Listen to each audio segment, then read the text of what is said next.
大家好，欢迎来到秋月漫谈，我是主播秋月。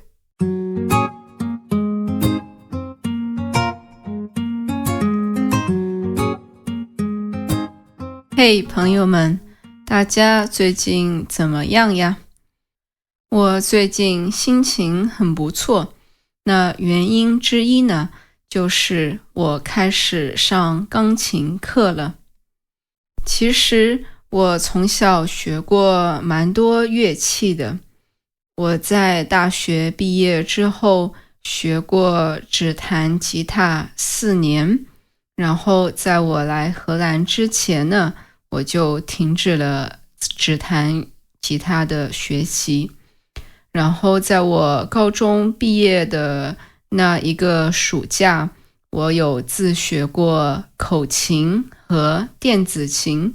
电子琴其实本质上也就是钢琴，只是用的键盘是电子的。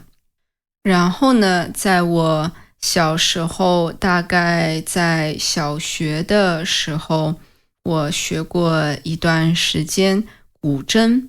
古筝的话呢，是中国的一个传统乐器。其实你如果看过很多中国的古代电视剧的话，你也许就听过它的声音。虽然我学过一些不同的乐器，但是学的时间都不是很长，所以这一次我开始学钢琴，我希望自己能够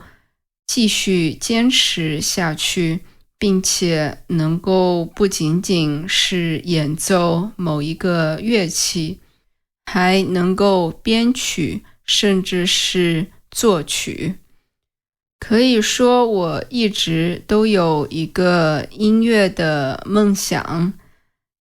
我特别喜欢日本的音乐，尤其是小时候开始看的动漫呀，或者是玩的游戏里的音乐。未来有机会的话，我也希望自己能够去日本学习日本音乐的作曲和编曲。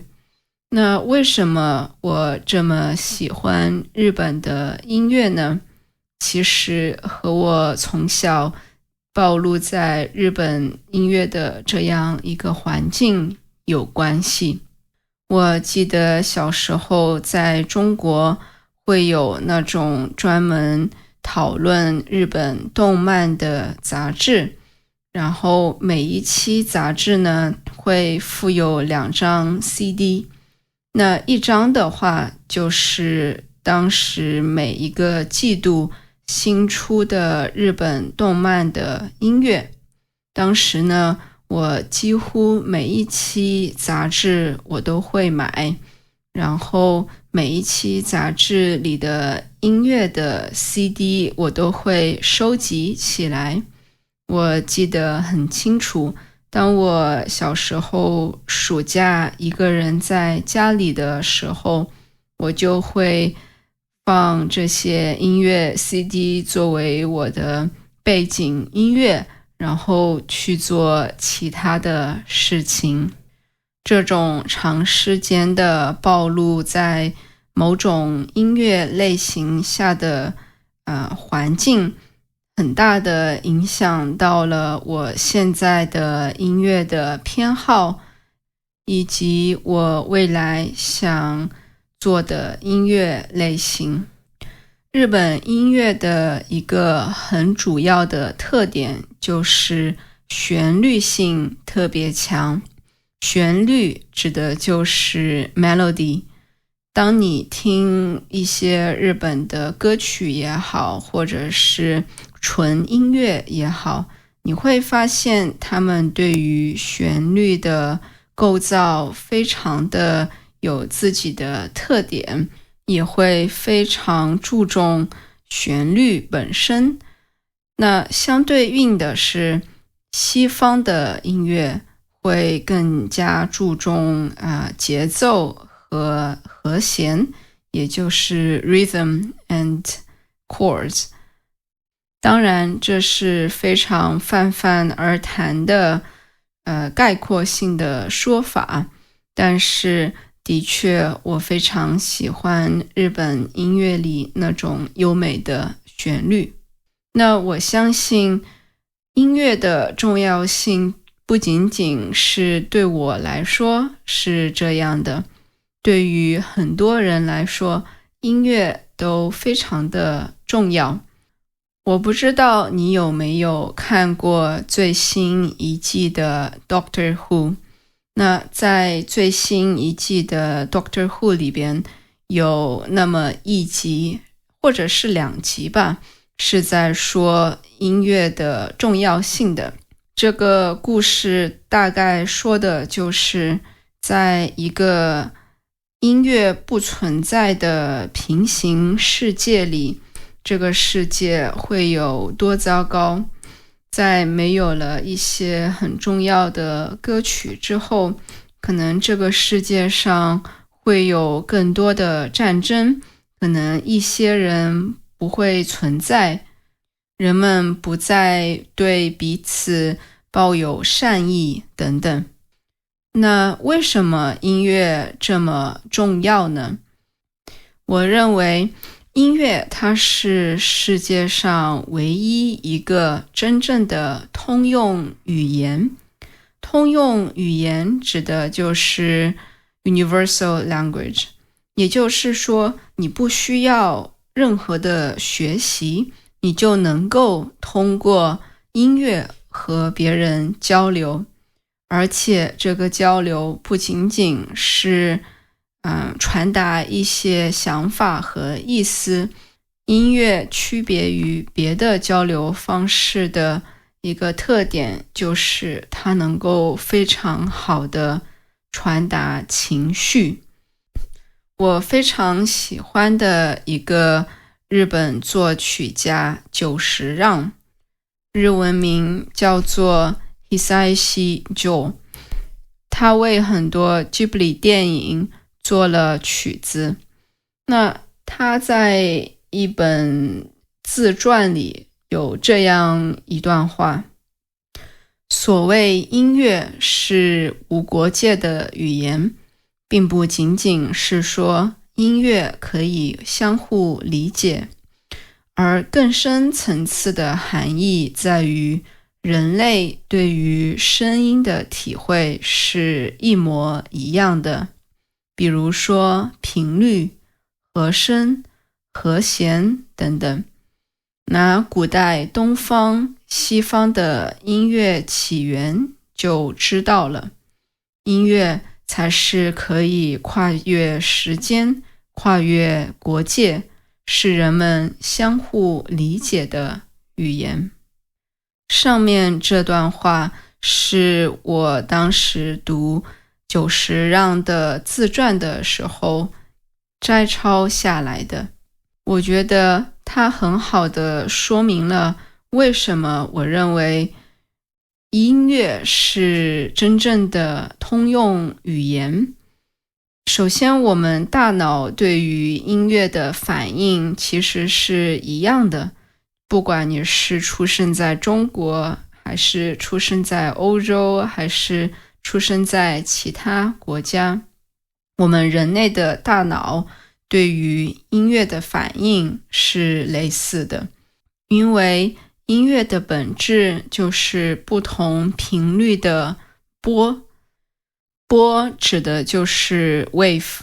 也就是说从科学的角度而言，不管你的母语是英语、是德语还是中文，你的大脑对于这种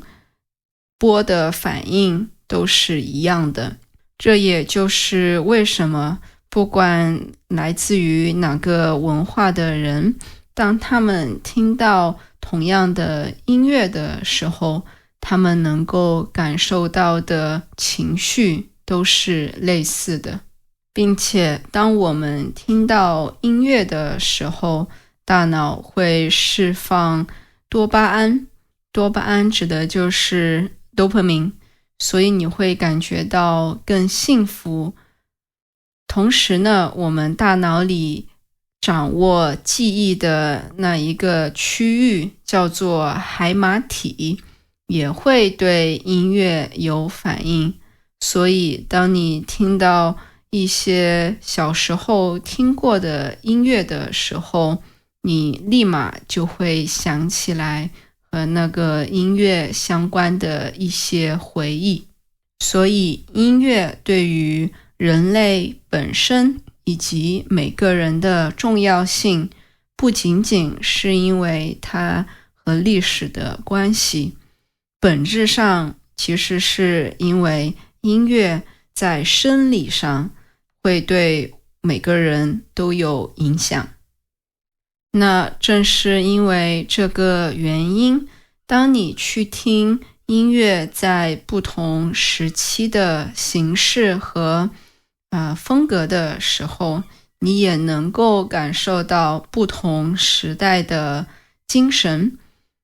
用中国的音乐举个例子吧，如果你去听上个世纪50年代到70年代的中国歌曲的话，你会发现很多的歌它其实是以政治和革命作为主题的。那是因为在那个时候的中国，新中国刚刚成立，然后在国内会有一些政治方面的运动，比如说文化大革命。所以那个时候的时代精神，也就是 Zeitgeist， 就是宣传革命、宣传党、宣传政治。所以那个时候的歌曲也都是以这个为中心的。那从上个世纪80年代开始，这些政治运动结束了。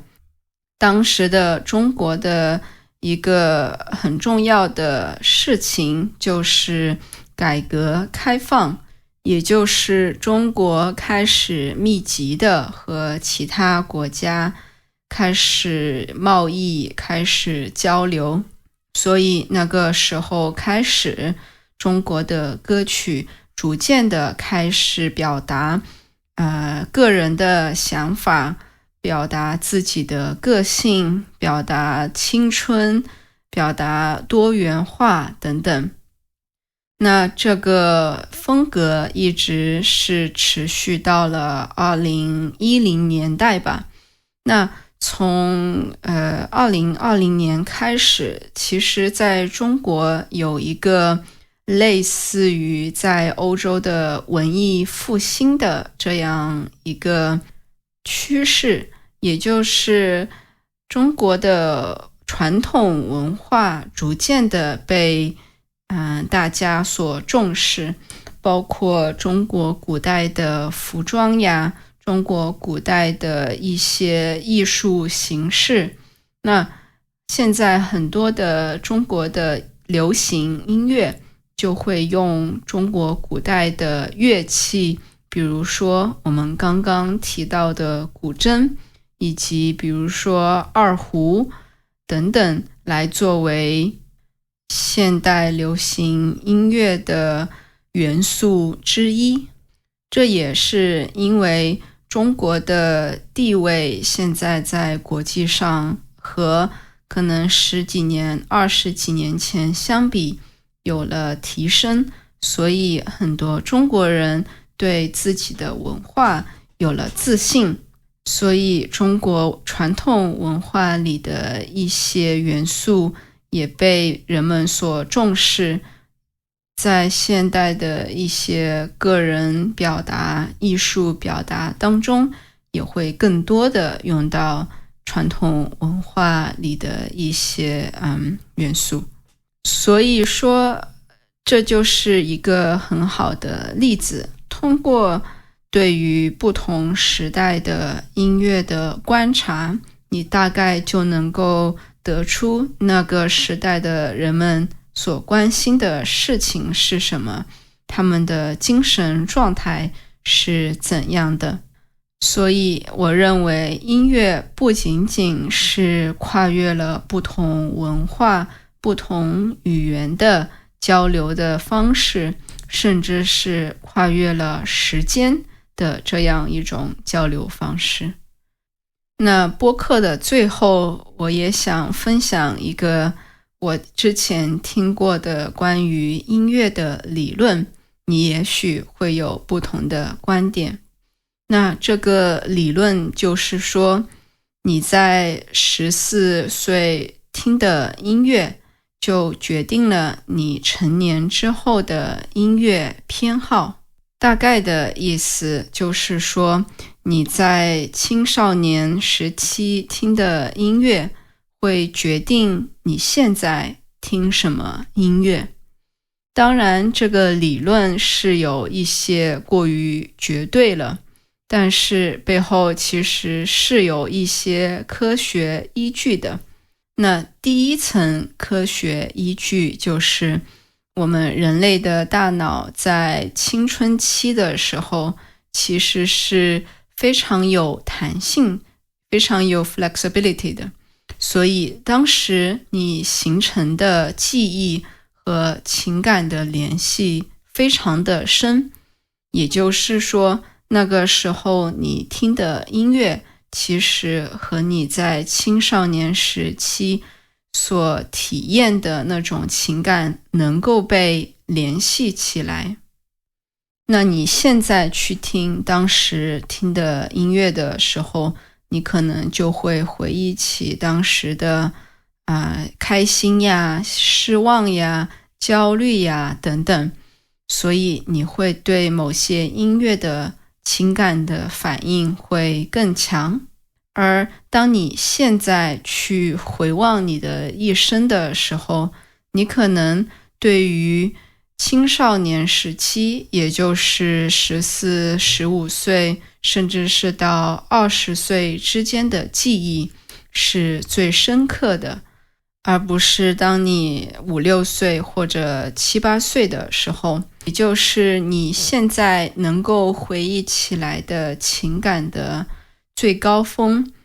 就是在青少年时期。所以当你听到那个时期听过的歌曲的时候，你的情绪上的反应是最强烈的，比你在童年时期或者成年之后的音乐会更有共鸣。所以我认为当你在14岁时候听的音乐，或者说在青少年时期听的音乐，其实就会决定你现在喜欢的音乐是怎样的，因为其实你会对这一类型音乐的情感反应会更加的强烈。这也许就能够解释为什么我现在对日本音乐这么喜欢了，因为在我青少年时期，我玩了很多日本的游戏，看了很多日本的动漫，而在动漫和游戏里，音乐可以说是无处不在。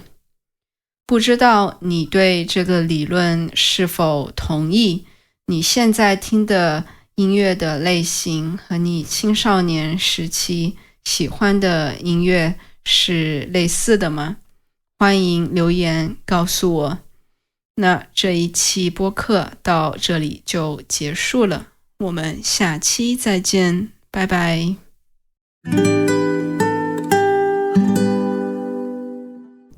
感谢大家的收听。如果你对我们的内容感兴趣的话，欢迎访问我们的网站 realchinesetalk.nl。 你可以在主要播客平台 YouTube 同名频道上找到我们。为了帮助你更好地理解播客内容，学习中文，我们还提供精心修订的文本、相关的词汇和例句，以及和播客相关的问题，帮助你学习。订阅我们的 newsletter， 你可以免费得到一期上面提到的内容，以及更多有意思的关于中国文化、中文的内容。我们下期再见，拜拜。